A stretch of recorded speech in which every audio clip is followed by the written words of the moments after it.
Me first? Yes. Snoopy. Jah Lokko Unique Star. Big D, Jah Lokko Unique Star. Arthur.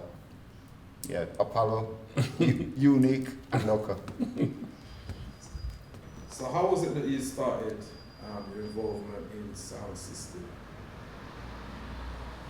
Snoopy, we start right to left. Arthur, start Let's with start- Arthur. Start with Arthur, because he's the beginning. Yeah, we started off, you know, when I was in St. Paul's, we used to have a big family, 12 of us, you know. So old man used to have a party every once a month, and it graduated to friends come along, and then we opened up the basement, built me a little sound system, and they started playing parties every weekend. So was it did your father have a sound system, or was it more just? No, we had to start off with a stereogram, you know, and then from then he bought me a little 100-watt valve amp. My uncle built the speakers for me, and that's how it started. And that was Apollo then.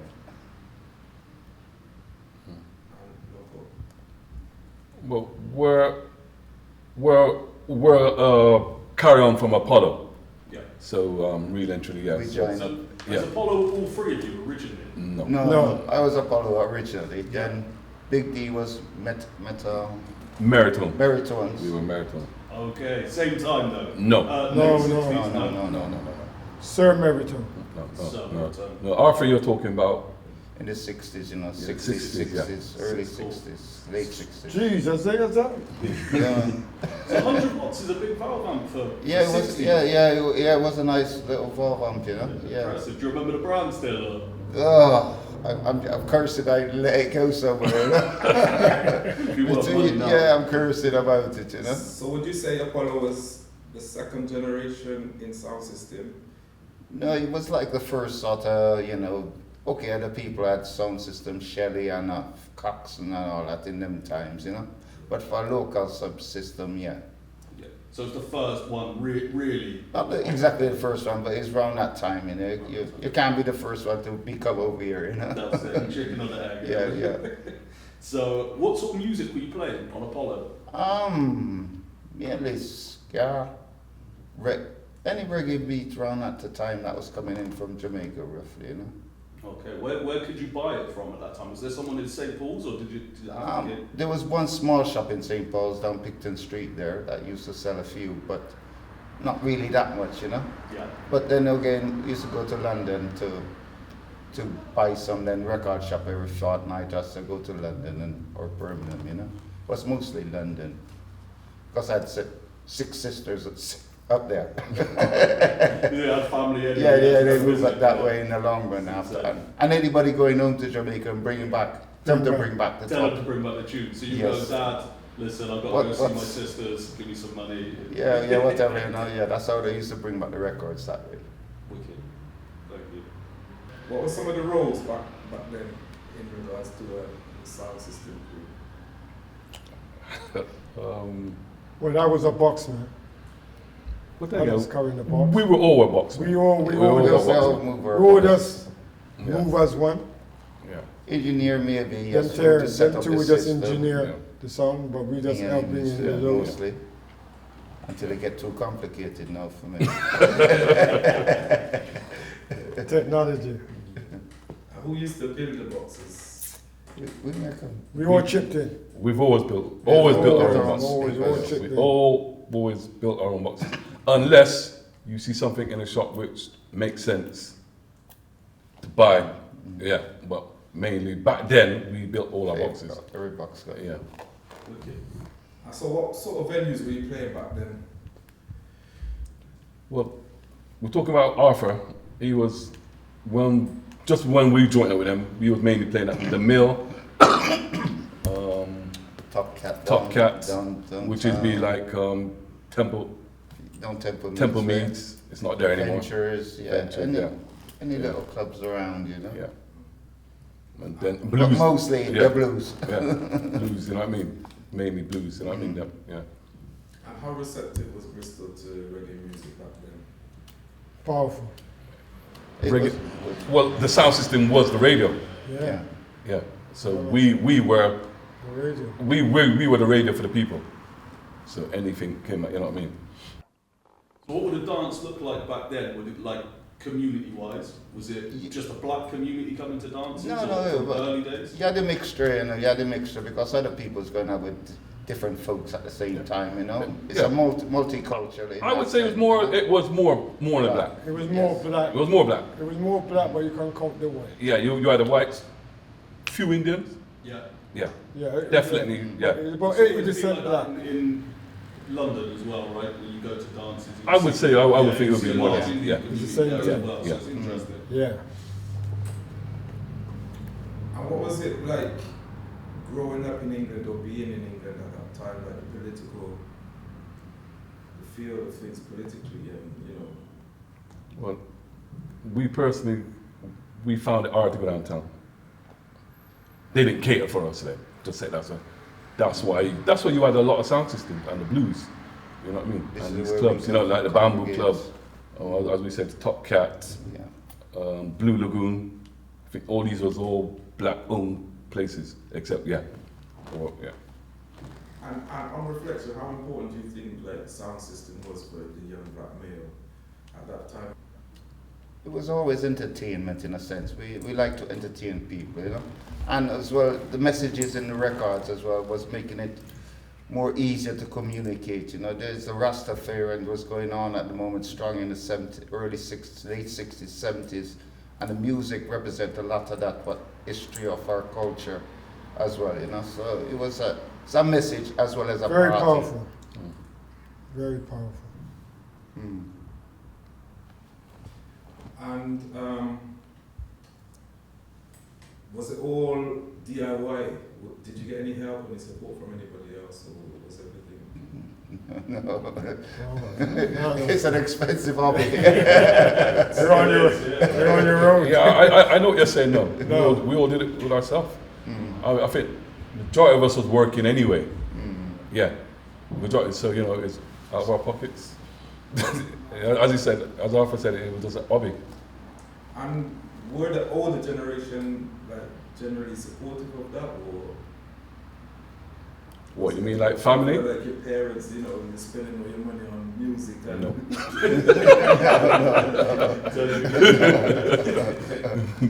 No, sorry, no. Mm-mm. You said it was a hobby. I think my parents and myself, especially my father, he always wanted me to do photography or electrician. You know what I mean? But nah, man, back in those days, it was if it wasn't music, it was football. You're right. But as it, young people ain't really receptive to become an electrician straight off the bat, are they? But if you'd said that you could build tube amps, you probably would have been more receptive. Yeah. That's it. So now with Lokko, I know you've got lots of dub plates and stuff. How did that shift start to happen, that connect with maybe the artists in Jamaica or voicing them and things like that? Well, we've always had duplexes, even when we were back as When we were young. when we were young. But they probably wasn't specials Yeah. for saying our names. But we would have some exclusive duplexes. You know, not so much because back in the days there you had guys getting tapes from Jamaica. You know what I mean? And they would put them on duplexes, and that was like the pre-release for That the- record. of a record which is going to be released, probably a different mix. Like I would say now, in the last 10, 15 years, you've been hearing a lot of the duplex versions being released now of tunes what we probably were released Yeah, back long in. time. Yeah. So when we're talking about dub plates specifically, right, we're talking pre-release 45 different mixes from different studios, right? Yeah. So different cuts, Yeah. maybe with different vocals on or change. But what time would you say the changeover would happen to specials, to intros? When did that become the focus? 80s. I would say mid 80s. Yeah. Mid 80s. Yeah. The slang thing era when Yeah. the digital came in, yeah, because even then, before people were getting dub plates and they were specials, but they weren't really calling sound system names. So I can't really say when The crossover. when crossover of actual specials came in. When I say specials, I mean calling your sound system name. Yeah, because back in the days, we still had specials. We had artists doing dubs for us, but wasn't calling our name. We got a few of those, but then we got a few back at Jah Lokko calling our name. You know what I mean? So it wasn't an in thing then, until probably, I would say, the mid 80s. Yeah. Following on from that, when do you feel like sound system in the UK was at its strongest? Around that sort of 80s In time? the 80s, yes. No. 70s. Late 70s. Late 70s, very early 80s. 80s. Yeah. Yeah, because then you're talking about 80, 82, 83. It's like, to me, the roots out of Jamaica wasn't there anymore. The music changed. Yeah, the music changed, yeah. Totally. Yeah, It's either dubwise or it started to go to lovers rock, I suppose. There's a two separation there, you know, and either people wanted to listen to both one or the other at some time, you know. So it separated the crowd. Yeah. It separated the crowd, while the real roots man wanted their sound system. Well, I could say that's one reason we had to change our name. Mm. Yeah, that's one. Because we was known as a root system more than anything else, you know. But we want to get back the party vibes. As we were playing it, but they just didn't want us. Some dances they just treat us to say, oh, they're gonna play the same dub, you know, which is not, in fact, was the truth in the end. You know, we still want to entertain people. And was there a shift at that same sort of time with the UK reggae kind of sound, as opposed to the Jamaican reggae? You know, with something like Lovers Rock.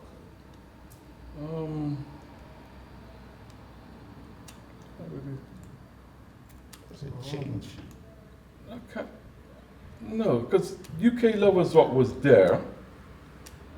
With the soul at the time. It was always there. UK, you know, probably wasn't as strong as the Jamaican, you know what I mean? But the UK It was Lovers Rock always there. was always there. You know what I mean? Definitely always there. I mean, one of the most popular sounds for probably playing that was Playboy at the time. You know what I mean? You know, you go to a Playboy party or whatever, around. Plenty of girls. So from those girls, there's men. You know what I mean? That has to be, right? Yeah. So you know. To get bookings, would it certain sound systems have to start playing soul and other things? And was it like a certain sound system would never play anything other than roots? Wait, yes, I would kind of say that. Yeah, I don't think in our early days we already played, innit? And most of the root sounds, Never. no, no. Only less they were doing like a birthday, a wedding. You know what I mean? I'm not saying we didn't have it, but at those dances, it was strictly roots. It was there. Rubber Dove, or you know what I mean, Lovers Rock, same way. You know what I mean? Yeah, but you very rare the soul. You know what I mean? Soul was coming from the soul DJs. They were playing it Yeah. on Yeah. our sound, but we wasn't playing it. Yeah, So like they will our come, they system will out die there. sometime just to make that vibes that they wanted. So the only way to get that vibe was to actually go for a proper sound system instead of what they're trying to do, you know.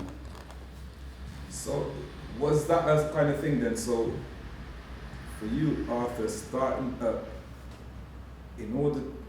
instead of just focusing on being a selector or a DJ, did you need the whole sound system to be able to venture out and do things? Did it make more sense to be like self-sufficient in that sense, where maybe later on in the 80s or the 90s, people more just focused on being a DJ and kind of didn't have the whole sound system on the back of around you? No, well, we had it all together anyway, you know.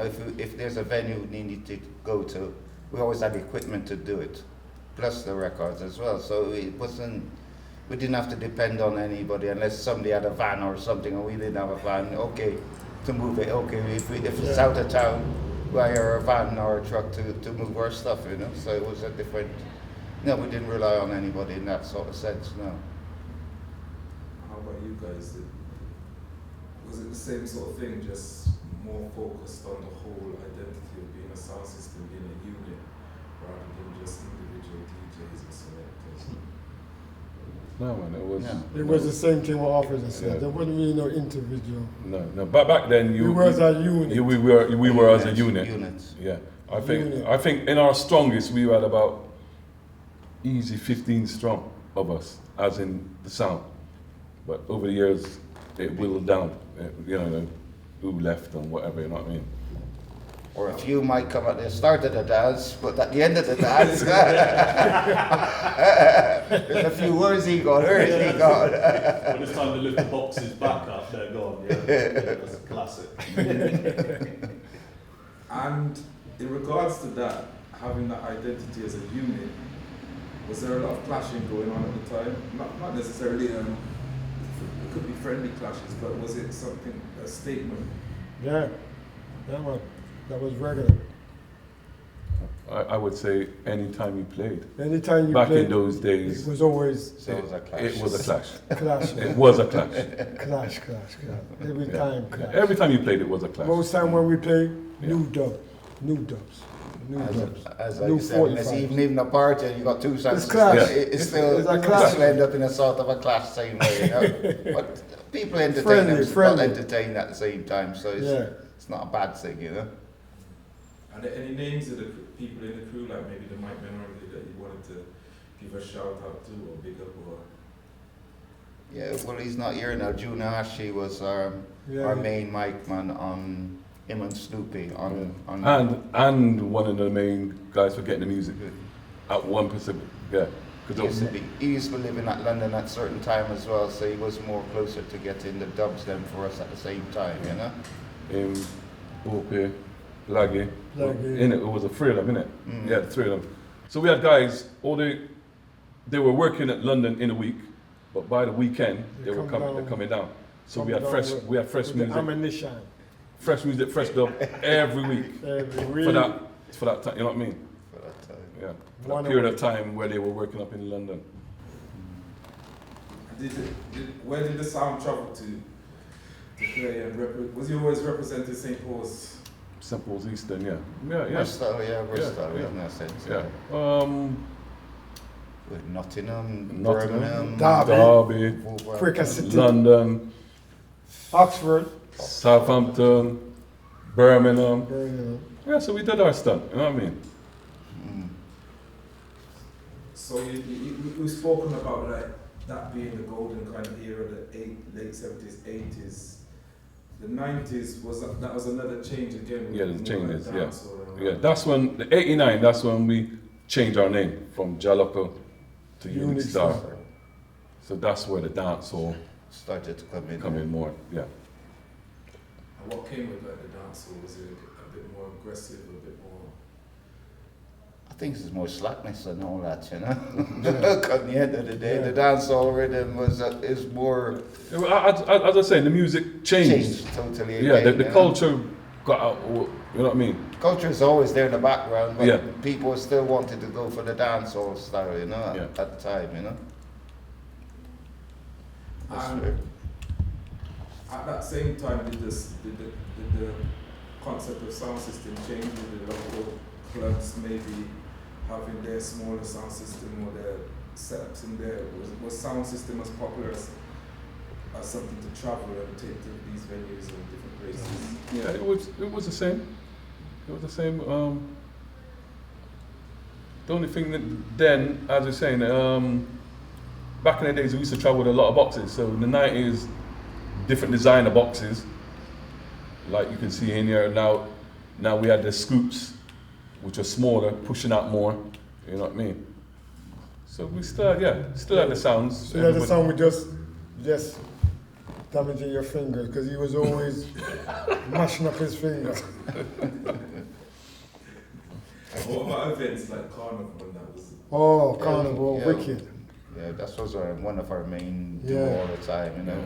We used to, before they even started paying us and doing anything, we used to do our own streets. Yeah. And say Campbell Street was our main street that we used to find somebody close by, pay them money for the day, and we just plug into theirs. I gotta say something though. We, back in the days, were the only official sound system to be on the carnival. Because we used to play on the main stage. On the green too. On the main stage where you had all the artists, we were the ones playing music when they did the changeover. Yeah. What year did that start? What carnivals? Oh. In the 70s, 60s, 70s? No. He's talking. What were you talking about? So when you started playing, but Carnival's good. That's a good. We need that part as well. But when you started playing specifically, because you were the first sound that actually got like council brought you in, is that right? Well, the actual carnival committee, I would say, yeah. Yeah. There were sounds playing, but we were the only official sound for a couple of years, isn't it? Mm. Yeah, was actually getting paid by the carnival committee. Everybody else was doing it free. Just bringing it outside the house, Yeah, yeah, stripping it out. yeah. Wicked.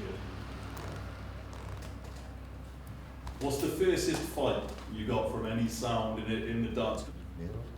Maybe. So the actual question is, Is what sound? What song give us Can artist give you the give us the worst fight? good battle, you know? I think Chad Tubbis, he was bad when in my early time, you know, when he came No, down but to we Mill. kill him, man. But I did kill him in the end, no problem. But But he was the first. He was like playing the scoops, then, you know, and sort of scoops, and Yeah, the flat ones, yeah. like flares. So yes, he did give us something, but Yeah, man, he give us our time, but we kill him, man. I know would that. say, remember we played, you know what I mean? We haven't really come across who we've actually played. So we played Saxon. Saxon, Coxon, Shaka, Tubbies, Jah Tubbies, Shaka. Quaker City. Yeah. Yeah, the one in Birmingham again. What's the one with Junior used to always get from me? Small Axe, Small Axe. Marcus, which is Rasmuffet. Yeah. So I wouldn't say, We played most of the system that was around, most of the big Yeah, we ones. played that most was of the around, big you know, heads. whether it's in Bristol or in their own town, you know. me personally, I would say our worst beating, I would say, probably when we played Saxon. Because he had Tipper Yeah, Iron he had, Man, that's when Saxon was at their peak. Yeah. big peak. So you had all of them, you name it. Don't talk Tipper that. Irie, Louis, the old crew. Yeah, The old the old crew. crew was there. And you know. they were, yeah. That's when the party vibe, they Yeah, did yeah. have the party There's footage vibes. of that, is there? Is it? There's one with, I can't remember the mic man's name, but he was with Saxon, and he's from Gloucester. Oh, what's his name again? Smite. No. It's not Smile Smile. culture. No, but that, what's his name again? Simeon. Simeon, yes, Simeon, yeah. Yeah, there's footage of that. I don't know if that was. Okay, right. You know that I actually recorded the whole session on a ghetto blaster. So I know I got the tapes somewhere in the garage. That's the thing. Yeah, somewhere in the garage. You also said like your dad wanted you to be a photographer. Was like the dances being documented? Like, is there footage of these? No. Them days wasn't that thing. No, it's only people who come with their recorders. Yeah. So there's a few people got certain dances. Yeah. So that's the only way it was documented, really. Then the odd person who might take a few pictures, the odd person who's got a camera, which back in those days wasn't. Not many wasn't either. yeah, you know what I mean. Wasn't that many Yeah. either. Yeah, documentation didn't come into it a Yeah. lot. didn't But it? I would say most sessions was recorded by someone. That is a definite, because that's how people used to do. That's what people used Yeah, to do. yeah. Until later on we start doing it ourselves. Then when the recorders came in, easier to plug in, you know. Yeah. How do you feel about how sound system is now today? You know, we've kind of, from my perspective, it died out maybe in the early 20s, but now there's a big resurgence of like sound systems and crews that are building sounds again. And how do you feel about that? And They still have to come up against us now and again, you know. are you We ready? still ain't lost it. You ready for them? We're always ready for that. Always. I think now It's not the same. Now and again, the news system, I think they don't take the audience they take them for granted in a sense, you know.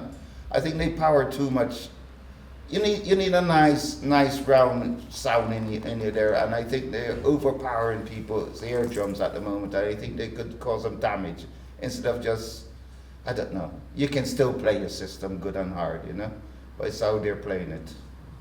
I think some of them don't know how to operate them, you know. Not enjoyable. Basically. Come back to that question. That's what I find anyway. And it's not because I'm going deaf for it at all. So yeah, but the actual question was what you're saying about all these new sounds. Is that what you're Yeah. more or less saying? Yeah, because Everybody's building them at the moment. For like me- you said. Yeah. my dad's generation all had sounds. Yeah. My generation, no one's not really got sound system like that. So it's just a few people.